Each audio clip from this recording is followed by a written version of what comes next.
Je te propose de commencer si tu es prête. Allez, c'est parti. Bonsoir à tous, chers auditeurs de Gascogne FM. Il est actuellement 18h et vous écoutez l'émission Culture et Loisirs dans les 107.3. Pour nous accompagner aujourd'hui, nous recevons une invitée qui, sur chacune de ses augures, qu'elle soit radiophonique ou romanesque, n'a cessé de prôner l'humour, la paix et aussi l'amour acquis par le courage et la résilience. Après la sortie de son 5e roman, intitulé Que le jour se lève, la mémoire en bagage, elle sort, après longuement l'avoir façonné, son émission intitulée Les coulisses de l'audace. Mesdames et messieurs, sur le plateau, pour une trilogie parfaite, puisque c'est sa 3e invitation sur Gascogne FM dans Culture et Loisirs, nous accueillons Cindy Trière. Bonsoir Cindy. Bonsoir Naël. Cindy, comment tu vas? Mais bien, merci infiniment pour ton invitation. Ravie de te retrouver. Très content de te retrouver aussi. Récemment, donc, tu as créé une nouvelle émission intitulée Les coulisses de l'audace. Tout à fait. Donc, qui est diffusée sur ta chaîne YouTube. Donc, est-ce que tu peux nous parler de cette émission, nous dire quel en est l'objectif et comment t'es venue l'idée en fait de créer cette émission pour les auditeurs qui nous écoutent? Il est vrai que ce podcast, il a mis quelques semaines à germer et finalement pas plus longtemps parce que je l'avais dans un coin de ma tête, mais les choses se sont un petit peu précipitées lorsque j'ai reçu l'opportunité d'interviewer une personnalité de renom. Et à ce titre-là, eh bien, j'ai décidé de me lancer dans l'aventure du podcast, mais pas du podcast uniquement sonore, mais de me lancer le défi de créer derrière une émission, c'est-à-dire une émission filmée sous le couvert de 3 points de captation. Et ce podcast, cette émission, elle s'intitule, tu l'as très bien dit, Les coulisses de l'audace. Et tu me demandais quel en est l'objectif. Eh bien tout simplement de mettre en lumière des personnalités de renom qui sont parties de rien, qui ont eu l'envie de réaliser leurs rêves et qui ont trouvé la force, l'abnégation requise pour sortir de leur zone de confort et être en capacité de réaliser des choses extraordinaires. Et du coup, ce podcast, c'est de montrer un petit peu l'envers du décor, de dire que parfois ce n'est pas si aisé derrière les paillettes, derrière le strass, derrière la célébrité, mais c'est une formidable façon de montrer qu'on peut partir de rien et qu'on peut réaliser de belles choses sous le couvert d'avoir su faire preuve de l'audace requise. Telle est la vocation de ce podcast. C'est super. C'est un peu la même morale qu'on retrouve en lisant tes romans, si je peux me permettre, avec ces protagonistes que tu mets en avant et qui ont ces qualités, cette envie justement d'aller de l'avant, de s'en sortir et, comme tu le disais, de relever tous les défis. Est-ce qu'il y a une corrélation? Est-ce que ça fait partie de toi tout simplement, cette envie de s'en sortir? Et comment, dans les coulisses de l'audace, tu parviens à choisir tes invités justement? Alors, il y a plusieurs questions formidables. Alors, ce que tu viens de mettre en lumière, je vais essayer d'y répondre au mieux. La première chose, c'est de se dire que oui, il y a finalement un point commun, un dénominateur commun entre mes romans et les invités qui sont les miens, puisque dans les romans, cela met en lumière des parcours de vie abîmés, échaudés, qui à un moment donné ont rencontré des difficultés, voire ont eu le sentiment de toucher le fond, mais qui, dans le cadre d'une jolie main tendue, vont retrouver une belle once d'espoir. Et quelque part, ces personnages que je choisis, tu me demandais comment je les choisis, eh bien c'est en respect de leur parcours, de leur histoire, de leur cheminement intellectuel et émotionnel. Ce sont souvent des personnes qui n'ont pas eu des facilités dans leur jeunesse, mais qui ont su faire fi de tout cela et de se laisser une chance de réussir leur vie. Donc le critère premier de mes invités, c'est l'aptitude qu'ils ont eue à pouvoir relever des défis improbables et qui ont du coup dans leur histoire, dans leur parcours, quelque chose susceptible de nous inspirer, quelque chose de nous tirer vers le haut. Et ça fait partie intégrante de mon quotidien, de ma vocation à transmettre, quelle que soit la casquette qui est la mienne, que ce soit dans le cadre de mes coachings, sur la notion de développement personnel, ou que ce soit dans mes conférences sur la motivation et la capacité à se prendre en main. Eh bien, ce podcast, pour moi, il est dans la parfaite continuité. Ce n'est plus moi, là, qui prends la parole pour mettre en lumière cette résilience dont on peut faire preuve, mais ce sont mes invités, en espérant leur poser les bonnes questions pour qu'ils puissent nous apporter l'essence de leurs propos. Parlons désormais, donc, si tu le veux bien, Cindy, donc, du format que tu as choisi d'intégrer à cette émission, qui est un format que j'ai d'ailleurs beaucoup aimé, de par l'animation et le dynamisme des plans séquences, parce que c'est vrai que c'est assez atypique, on voit vraiment des plans qui sont mobiles, comme à la télé en fait, et je trouve que ça fait comme une mini-télé quand on le regarde sur YouTube. Ça me fait plaisir que tu dises ça, j'espérais qu'on puisse obtenir un rendu comme celui-ci. C'est ça, oui. Si tu pouvais créer une chaîne, ça serait tout à fait plausible pour être diffusé. C'est pas rêvable. Voilà. Comment est venue l'idée du coup de changer certains éléments, tels que la durée de ce format qui est un peu plus longue que ce que tu as pu faire jusqu'à présent. Jusqu'à présent, et bien tu as sûr. entièrement raison. C'est vraiment un choix. Tu sais, j'ai eu cette chance assez exceptionnelle de pouvoir être invitée en radio, sur les plateaux télé, de pouvoir interviewer en tant que chroniqueuse radio des invités. Mais en fait, on est contraint par un format extrêmement court. Il faut que les questions soient concises et il faut que les réponses soient extrêmement compressées. Et je trouve que bien souvent, on est dans la superficialité puisque on ne peut répondre que en l'espace de 30 secondes, 1 minute maximum, et du coup l'entretien se résume à 3-4 questions. Et moi il y avait quelque chose qui me frustrait, parce que quand on parle de résilience, quand on parle de rebond, quand on parle d'audace, quand on parle d'espoir, ça suppose un peu plus de consistance, et j'avais envie de permettre à mes invités de faire le déplacement, mais de le faire en connaissance de cause, et que l'on puisse valoriser de part en part leur histoire. Et c'est la raison pour laquelle cette émission, elle dure en moyenne entre 40 et 45, 46 minutes en fonction eh bien, de comment les questions-réponses s'opèrent. Et ça permet vraiment de balayer la carrière de la personne que j'ai en face de moi. Et je trouve ça vraiment riche de sens. Parce que du coup, on comprend l'évolution, on comprend les écueils, on comprend les difficultés, on comprend les forces. Et tout ceci, pour moi, c'est dans une dynamique qui me semble être favorable. Mais est-ce que tu as voulu laisser le temps de parole équilibré entre toi et les invités? Est-ce qu'il y a une recherche? Il y a presque une volonté, c'est marrant, dans la notion d'équilibre, je crois que je me suis volontairement un petit peu plus effacée, je suis un peu plus en retrait, parce qu'il me semble que c'est important de leur laisser la parole, c'est leur temps d'échange. Pour autant, quand tu parlais de débat, effectivement c'est plutôt cette notion de dialogue, d'échange, de spontanéité. C'est rigolo parce que je prépare toujours et de façon très aboutie mes questions.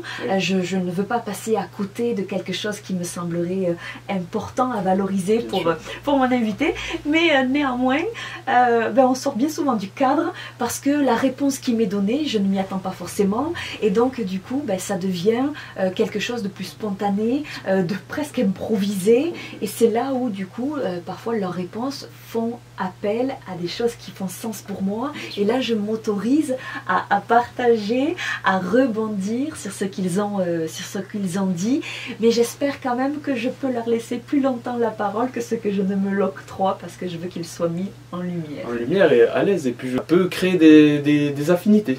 Mais c'est tellement vrai. Le contexte est propice en tout cas. Le contexte est propice, tu sais, c'est une nouvelle émission, puisque cette dernière n'a été lancée qu'en janvier 2025, à raison en moyenne d'un épisode par mois. Donc je n'ai pas eu encore beaucoup d'invités, si on doit parler de volume, mais si on doit parler de qualité, ils sont exceptionnels, et c'est marrant parce que vraiment ces interviews, elles créent une proximité. Je voulais vraiment quelque chose de cocooning, je voulais vraiment quelque chose de chaleureux, je voulais vraiment quelque chose de naturel et de convivial, et finalement c'est passionnant parce qu'une fois que l'entretien il est terminé, bien souvent je les garde à manger, et donc du coup c'est presque une relation complètement amicale et naturelle. Et là, pour moi c'est ma plus belle victoire, c'est que du coup il n'y a plus de question de statut, il n'y a plus de question de notoriété, il y a juste une question de personne et de rencontre. Bien, oui, j'ai vu sur les premiers épisodes, d'ailleurs on a pu voir, chers auditeurs, tu as pu recevoir Aurélien Vivos, oui. Claude Cazès. Il me semble qu'Aurélien Vivos est d'Agen, et que Claude de Moissac, me semble-t-il. D'accord, de Moissac. Pas loin, pas très loin. D'accord. Et oui, et que Claude Cazes, alors je ne veux pas dire de bêtises, je vais trouver, attendez. Je crois que Claude Cazes est de Béziers. Oui. Il me semble, tu vois, réponse. Et je trouve que le fait que les invités fassent le déplacement, il y a aussi, ils se laissent un peu porter par l'émission, parce que j'imagine qu'au début ils connaissent pas forcément le le contexte. Tu leur expliques ça au début? Oui, je leur explique parce que comme c'est une émission qui est jeune, il n'y a pas vraiment de background.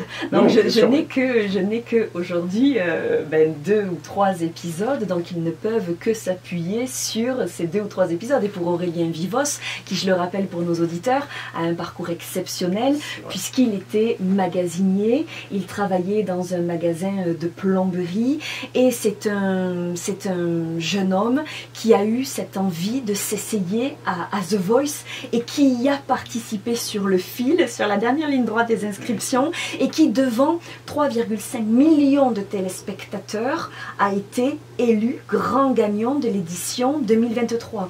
Et quand on imagine son parcours, et il le dit avec beaucoup de pudeur, et j'adore Aurélien, que je salue de tout mon cœur, qui disait qu'il avait été moqué pour beaucoup dans son enfance, pour son physique, pour sa différence. Et là, il fait un pied de nez à ses détracteurs, à son passé, ça l'a construit et quelque part, il y est allé, il a eu l'audace, il a eu le courage de lever le rideau et d'aller se présenter à l'aveugle devant des jurys éminents et il a remporté l'édition. Et ça, je trouve ça formidable. Formidable, c'est vrai que la force qu'il faut intérieure pour... Déjà, ça demande une grande confiance en soi, en fait. De ce que j'ai pu voir et de ce que tu nous dis, je vois qu'aujourd'hui, il est, on va dire, peut-être au top de sa forme et par rapport à ce qu'il a pu connaître dans son passé, comme tu me disais. Ah oui, oui, on peut du coup partir de... Et attention, hein, parce que quand on dit partir de rien, son métier, son ancien métier, il le respecte, il l'aimait beaucoup. S'il devait y retourner, il n'a aucune honte, et heureusement, et c'est formidable. Moi, je trouve ça génial, ces reconversions comme ça, spontanées. Et quand on parlait aussi de parcours difficiles, tu as Aurélien Cazes, là encore, pour nos auditeurs de Gascogne FM, qu'on puisse mettre en lumière son parcours. C'est un monsieur qui a perdu tristement son papa à l'âge de 17 ans, qui était dans une fratrie nombreuse et dont la maman était malheureusement malentendante. Donc c'est quelque chose qui fait que son adolescence a été quand même... entaché, c'était pas forcément évident, mais il décide de partir en Chine pour prendre sa vie à bras le corps, et puis là-bas, il a une espèce de déclic assez extraordinaire, et il décide de devenir aventurier de l'extrême, après avoir été maçon et légionnaire de profession. Il décide de vivre des aventures folles et il va traverser l'Antarctique, il va traverser des déserts, il va traverser l'Europe en courant dans le cadre d'un événement humanitaire pour apporter son soutien aux populations en souffrance. Et là aujourd'hui, Naël, moi, si jamais vous souhaitez écouter l'épisode, faites-le, chers auditeurs, parce que ça vaut son pesant d'or. Il projette de parcourir 25 000 km à pied aux États-Unis sur les traces du film Forrest Gump. Il y a une histoire qui est magnifique et si jamais vous écoutez jusqu'au bout, vous découvrirez pourquoi, comment, quelle est la façon dont il envisage de courir sur une telle distance. C'est phénoménal, c'est inspirant. Et quand on écoute ses parcours de vie, Naël, moi, ça me rappelle toujours que si j'ai envie de bouder, de bisquer, de me victimiser, parce que j'ai pas envie de faire telle ou telle chose, je pense à ces personnes-là, je me dis, elles l'ont fait, pourquoi pas moi? Et ça, c'est motivant. Oh, au centuple. Ah oui, non, mais là, pour le parcours justement de Claude Cazes, qui ne cesse d'avoir des projets, je trouve que justement ça rejoint l'audace qu'il a de ne se donner aucune limite. C'est vraiment représentatif de ce que tu essayes de transmettre dans tes émissions. Et je trouve que c'est une valeur qui est commune, qui est véhiculée au sein de ta communauté. Tu pousses les gens toujours à ne jamais... à ne pas abandonner, à ne pas lâcher. Et tu sais, ça me permet une transition pour dire, alors ça c'est vraiment une exclusivité absolue, hein. Au moment où on se parle, personne n'est encore au courant du prochain invité, qui est cette fois-ci une femme, et une jeune femme de 24 ans, exceptionnelle, qui est extrêmement attachante, un vrai coup de cœur. Cette jeune femme, elle a participé à la dernière saison de Koh-Lanta. D'accord. Et elle y est restée longtemps, suffisamment pour être en situation d'être affamée, d'être en situation de faiblesse, d'être en fatigue extrême, et qui pour autant a tout donner pour ne rien regretter. En parallèle, c'est une romancière exceptionnelle qui, à son âge, a d'ores et déjà écrit 7 ouvrages. Je n'en dis pas plus, mais allez sur ce podcast, les coulisses de l'audace, parce que vous allez là encore être formidablement attiré par cette jeune femme qui est solaire, qui plus est. Bien sûr, 24 ans après avoir déjà fait Koh-Lanta oui, écrire des livres à cet âge-là, c'est impressionnant. Et une auteure à succès qui plus est. Hein. Elle a vraiment réussi son pari. Bien sûr, et puis ça demande à cet âge-là aussi de faire beaucoup de concessions, parce que c'est pas faire une impasse sur une partie de sa jeunesse, mais il faut quand même se consacrer sur ses projets à 100%. Alors, je ne sais pas qui tu es, mais en tout cas, tu as mon âge, donc bravo, grand bravo. Et je pense que les auditeurs, quand vous verrez la sortie de cette émission, vous allez vous dire la même chose en fait. Hein. Allez soutenir cette personne et soutenez Cindy qui met en avant ces personnes. Ça paraît dingue en fait, ça paraît... c'est incroyable, je ne sais pas quoi dire de plus en fait. Hein. Il y a tout qui est dit, tout est dit dans le parcours. Si je peux me permettre, j'ai aussi analysé l'aspect visuel de ton émission, des coulisses de l'audace, donc qui est diffusée sur YouTube.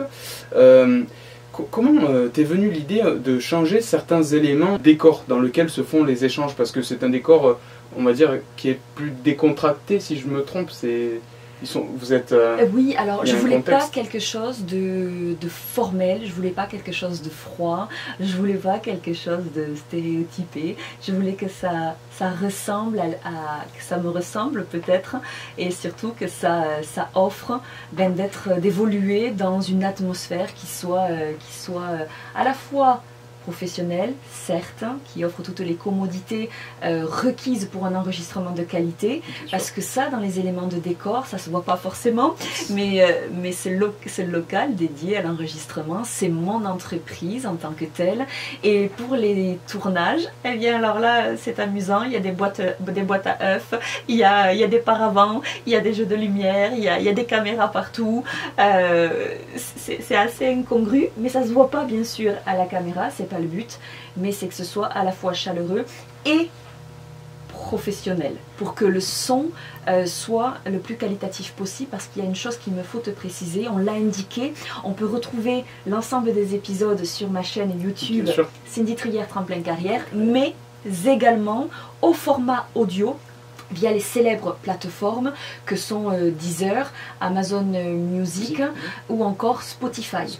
Donc il faut absolument que le son soit de qualité, et donc avec tous les micros qui sont un petit peu cachés. Bien sûr, c'est ça.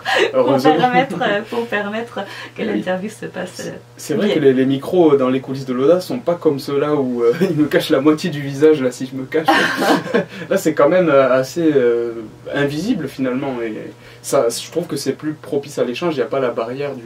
c'est plus humain en fait, j'ai l'impression, ce ressenti-là. Est-ce que vous pensez, vous, à titre personnel, est-ce que tu penses, si je peux me permettre de te tutoyer, qu'il faut avoir connu une douleur entre guillemets sous différentes formes, parce qu'elle est différente selon les invités, selon chacun en vrai, c'est pas que les invités, mais chacun en général.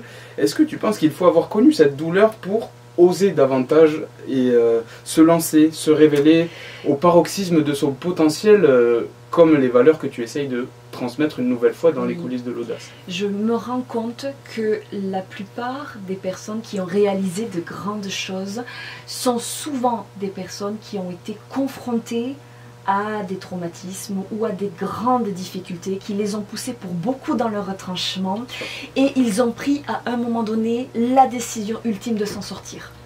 Donc c'est vraiment d'avoir refusé l'apitoiement et de se dire qu'est-ce que je peux faire pour m'en sortir.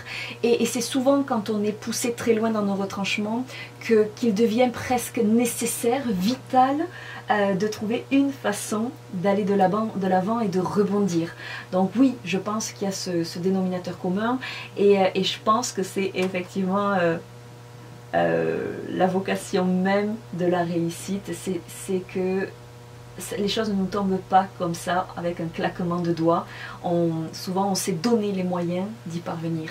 Et donc la douleur, pour reprendre ta question, je crois que parfois ça peut être un moteur. C'est pas une obligation, mais bien souvent on se rend compte qu'il y a cette réalité pour tous les grands, entre guillemets, oui, de oui. ce monde. Bien sûr, derrière chaque parcours, oui, c'est vrai. Justement, pour mettre en corrélation ce que tu viens de dire avec là où je veux en venir, que dirais-tu justement pour celles et ceux qui ne se sentent pas assez en confiance pour d'une part sortir de leur zone de confort et d'autre part, mais qui ne se sentent pas assez confiants pour révéler leur potentiel parce que... C'est marrant que tu me prends mon propre jeu là, c'est la question que je pose systématiquement contre nous. à mes invités. Quel message je pourrais passer, c'est oser, oser, oser, oser. Et n'ayez pas peur d'être le plus petit d'un grand. Bien souvent, on a cette appréhension de ne pas être à la hauteur. On peut avoir cette espèce de syndrome de l'imposteur, de ne pas se sentir légitime.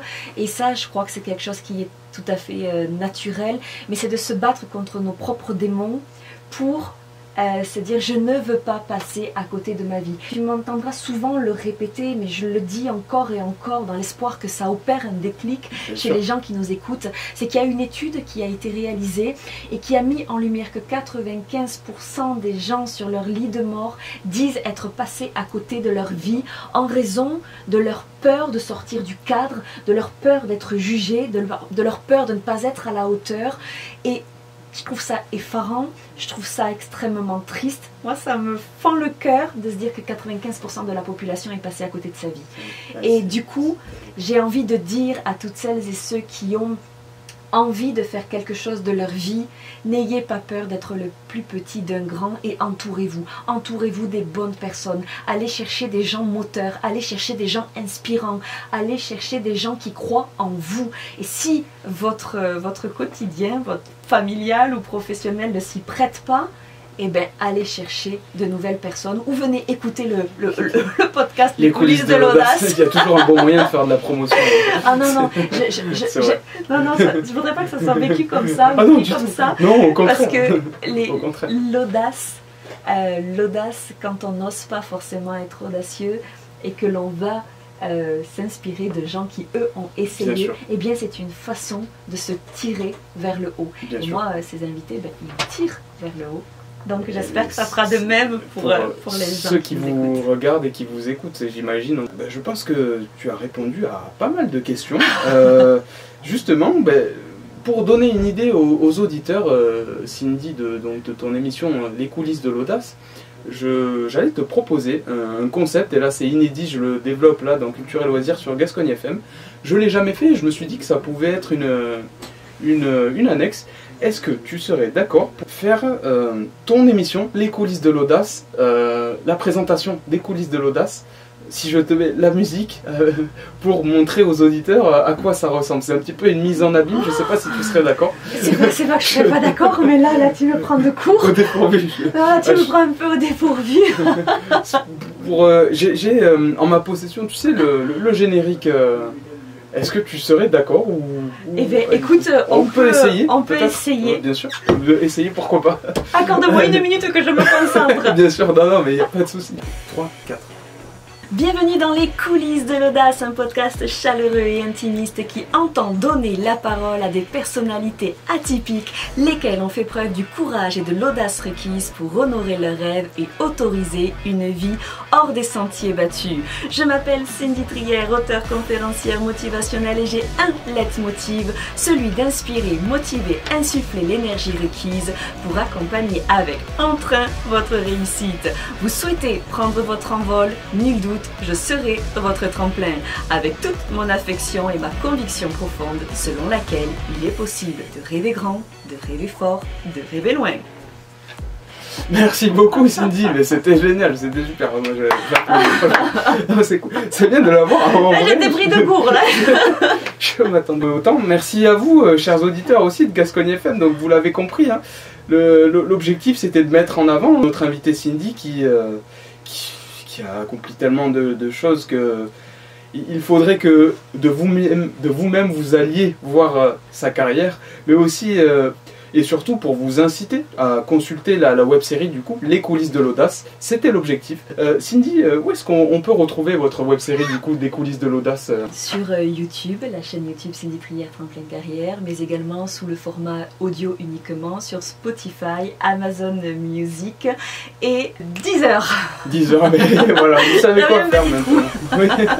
Mais écoutez, Cindy, je te remercie beaucoup. C'est là-dessus que l'on va se quitter dans Culture et Loisirs sur Gascogne FM. Je te remercie d'avoir honoré notre invitation, de nous avoir apporté ta présence. Est-ce que ça t'a plu? Et ça m'a beaucoup plu comme à chaque fois. Merci pour ta gentillesse et merci pour ta passion. L'émission était super. Je te remercie beaucoup. Merci, à bientôt. À bientôt.